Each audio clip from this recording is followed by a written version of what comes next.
அருமையானவர்களே, இந்த நாளிலும் ஆண்டவருடைய வார்த்தை நான் இடத்திலே கொண்டு வருகிறேன். கர்த்தர் இன்று உங்களுக்கு ஊழியம் செய்வார். சங்கீதம் 37ல 40ஆம் வசனம் பாருங்களேன். கர்த்தர் அவர்களுக்கு உதவி செய்து அவர்களை விடுவிப்பார். அவர்கள் அவரை நம்பி இருக்கிறபடியால் அவர்களை துன்மார்க்கருடைய கைக்கு தப்புவித்து ரட்சிப்பார். அப்ப இதுல 4 விதமாய் கர்த்தர் கிரியை செய்கிறார் போட்டிருக்கு. 2 இருக்கு, பட் அதை நம்ம 4 சொல்றோம். எப்படின்னா, உதவி செய்து விடுவிக்கிறார், தப்புவித்து ரட்சிக்கிறார். அப்ப உதவி செய்கிறார், விடுவிக்கிறார், தப்புவிக்கிறார், ரட்சிக்கிறார். அப்ப இந்த 4 இன்னைக்கு ஆண்டவர் உங்களுக்கு இந்த 4 விதத்துல உங்களுக்கு ஊழியம் செய்வார். கர்த்தர் அவர்களுக்கு உதவி செய்து.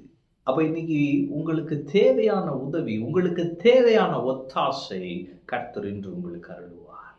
கர்த்தர் இன்று உங்களுக்கு துணையாய் நின்று, அவர் உங்களுக்கு துணையாளராக இருக்கிறார்ல.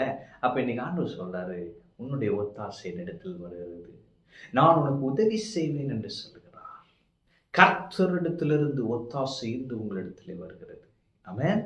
உதவி செய்து என்ன செய்யறாரா? விடுவிக்கிறார். அப்ப ஆண்டவர் சொல்றாரு, இன்னைக்கு நான் உன்னை விடுவிக்க போகிறேன். ஆமென். பிரதர், இந்த பழக்கத்திலிருந்து வெளிவரவே முடியல பிரதர். நீ ஆண்டவர் சொல்றாரு, நான் உனக்கு உதவி செய்வேன், நீ அதை விடுறதுக்கு நான் உனக்கு உதவி செய்யறேன். அடுத்து சொல்றாரு, நான் உன்னை விடுவிப்பேன். ஆமென். குமாரன் உங்களை விடுதலையாக்கினால் மெய்யாகவே விடுதலையாவீர்கள். எனவே கர்த்தர் இன்று உங்களுக்கு உதவி செய்து விடுவிப்பார். அடுத்து போட்டிருக்கு, அவர்கள் அவரை நம்பி இருக்கிறபடியால் துன்மார்க்கருடைய கைக்கு தப்புவித்து ரட்சிப்பார். அப்ப தேவன் உங்களை தப்புவிக்கிறவர். தப்புவிக்கிறவர் என்று சொல்றப்ப என்னன்னா, சில காரியங்களை சிக்கிவிட்டோம், அதனாலே அவர் அதிலிருந்து நம்மளை தப்புவிக்கிறார். குழியில் விழுந்து விட்டோம், அவர் நம்மை தப்புவிக்கிறார், தூக்குகிறார். ஆமென். அப்ப தேவன் என்று எந்த பிரச்சனையில நீங்க சிக்கி இருக்கிறீங்களோ, கர்த்தர் உங்களை தப்புவிப்பார். துன்மார்க்கருடைய கைக்கு தப்புவிக்கிறார். அப்ப சில மனிதர்கள் உங்களை அழித்து போட எத்தனை பண்ணி கொண்டிருக்கிறார்கள். கர்த்தர் சொல்லுகிறார், நான் உன்னை அவர்களுடைய கைகளுக்கு தப்புவிப்பேன். ஆமென். கைகளுக்கு தப்புவிப்பேன்.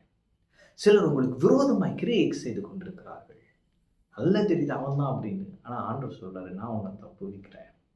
தப்புவித்து என்ன செய்கிறார்? ரட்சிப்பார்.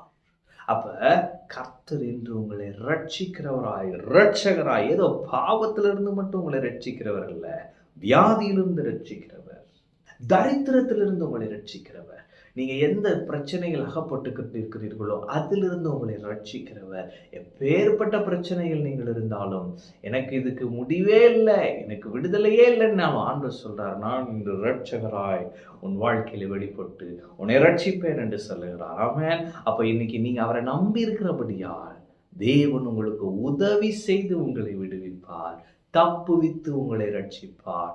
நீங்கள் இன்று அவருடைய உதவியை அனுபவிப்பீர்கள். நீங்கள் இன்று அவருடைய விடுதலையின் கரத்தை பார்ப்பீர்கள். நீங்கள் இன்று அவர் உங்களை தப்புவிப்பதை அனுபவித்து, நீங்கள் அவர் உங்களை ரட்சிக்கிறார் என்பதை நீங்கள் அனுபவித்து, என் மீட்பர் உயிரோடு இருக்கிறார் என்று சொல்வீர்கள்.